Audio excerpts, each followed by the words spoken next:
Hello mga Lodi, for today's video mga Lodi, tayo mag-propagate ng mga aglonema mga Lodi. Kasi may nahingi ako tapos dagdagan natin para ma-propagate na rin natin yung ibang mga aglo na kailangan ng i-propagate.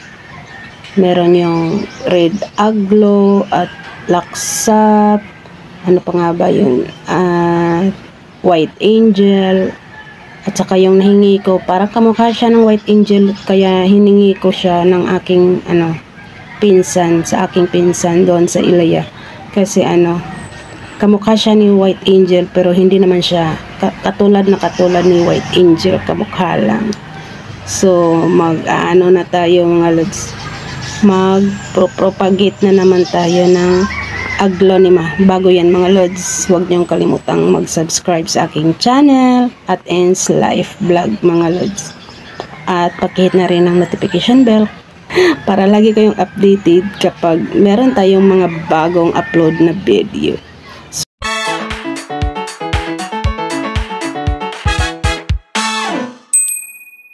Tara mga lods.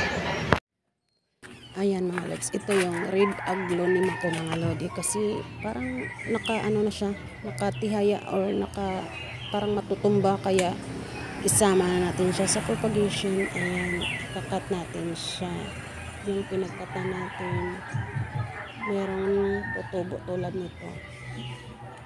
Ayan, tiyak na madagdagdagan yung isang anak na yan mga lods. At lalago kasi siya ay matagal padamihin. At ito din laksap, isali din natin sa propagation, ikakat kasi isa lang siya, hindi pa siya nag-anak, kaya para mag-anak siya, ikakat natin para may lalabas na bagong sanga. Ayan, ito ang laksap mga lodi. Ayan, si red aglonema at si laksap. Ayan, ang ganda niyan kapag lumaki. At itong isa si white angel. Ayan mga lods, parang kamukha siya nung pinagbarter ko sa aking pinsan. Ayan, diba, parang magkamukha, pero yung isa iba naman ang shape ng design ng dahon. Pero parang may pa white lang din, pero hindi talaga sila magkatulad. Kaya nagustuhan ko din yung isa, kaya nakibarter ako. At ipropagate na rin natin siya kasi isa na lang siya para tumubo yung pinagkakat natin, para dumami siya. At ayan, itong apat ang itatanim natin mga lods. Itong isa parang mahaba, pwede pa siyang ikat ang stem, pwede pa yang mabuhay. Para mas mapadami natin, tanggalin natin ito. At ito ding isa, yung hiningi ko galing sa aking pinsan, para mas dadami siya kapag mag-anak yang pinag-propagate natin na stem lang. Mabubuhay pa yan mga lodi, kaya ingat-ingat lang sa pagdilig kasi wala pa yung ugat at dahon. Ito yung red na aglo. Ayan, yung laksap. At saka itong hiningi ko at white angel. Ayan, at itatanim na natin sila mga lods. Ayan, pwede lang itanim kahit wala pa siyang ugat or i-propagate mo. Kadalasan yun ang ginagawa ng mga aglonema lover mga lodi. Ikakat nila para mas lumago ang kanilang mga aglo or mapadami nila. Ito pala yung taniman natin ng ating stem na pinagkakat. Ito yung paso na merong ka-imperia plant. Kasi yung ka-imperia plant kapag ma-matured na, mawawala ang dahon. Dito muna natin itabi ang mga stem kapag magkadahon na ang stem ng aglo. Saka natin ilipat sa sariling paso nila. Itabi muna natin sa ka-imperia. Kasi wala pa tayong nahanap na paso para sa stem. Yan, dito muna itabi muna natin siya, tapos takpan natin ng soil. Kapag may magkadahon na yan, lagyan natin ng sariling paso ang bawat isang stem. So ayan na mga lods. Ayan.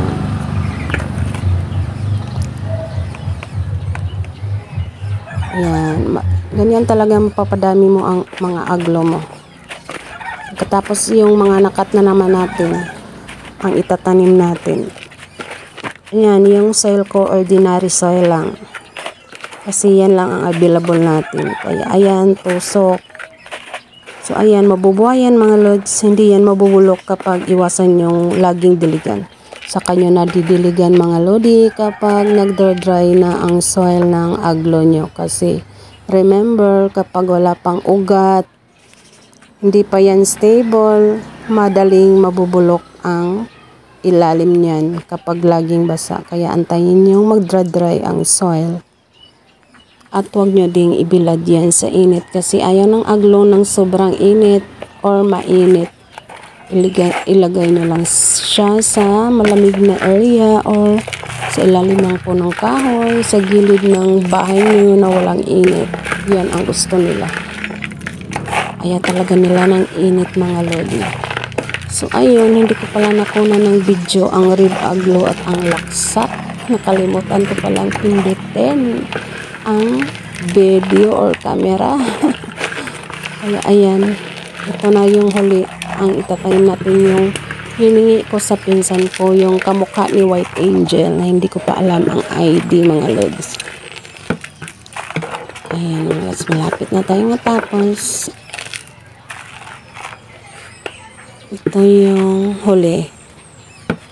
Ayan mga lods, kung may mga aglo kayo, kung mahilig kayo sa aglo, minsan wala pa kasing, yung iba wala pang alam na pwede palang itanim kahit wala pang ugat. Ayan mga lodi, pwede nyo po itanim na walang ugat ang halaman na ito. Ayan, diniligan natin kasi dry na dry ang soil. Kapag moist ang soil, pwede lang, huwag mo nang diligan. Tama na po ang moist. Saka nyo diligan ang aglo nyo na cuttings kapag nagdry na. Kasi okay lang po yan na magkakadry ang soil. Hindi naman agad napapano ang mga aglo. Hindi siya malalanta agad-agad. Kapag sobrang dry or matagal mong diniligan at dry na kaya malalanta ang aglo. At babalik din agad yan sa tingkad kapag madiligan. So ayan mga lods, tapos na tayo. Huwag niyong kalimutan. Pasensya na mga lods. Ayan yung hiningi ko, awa. Tingnan nyo. Ito yung isa kamukha ni White Angel mga lods. Yan, nasa tabi si White Angel. Ito si White Angel mga lodi. Iwan kong anong ID talaga nung isa. Hindi naman sila magkatulad ni White Angel, diba? Ito yung White Angel. Yung isa kamukha ni White Angel. Hanggang dito na lang mga lodi. Salamat sa inyong panonood. Salamat sa inyong suporta. Bye-bye!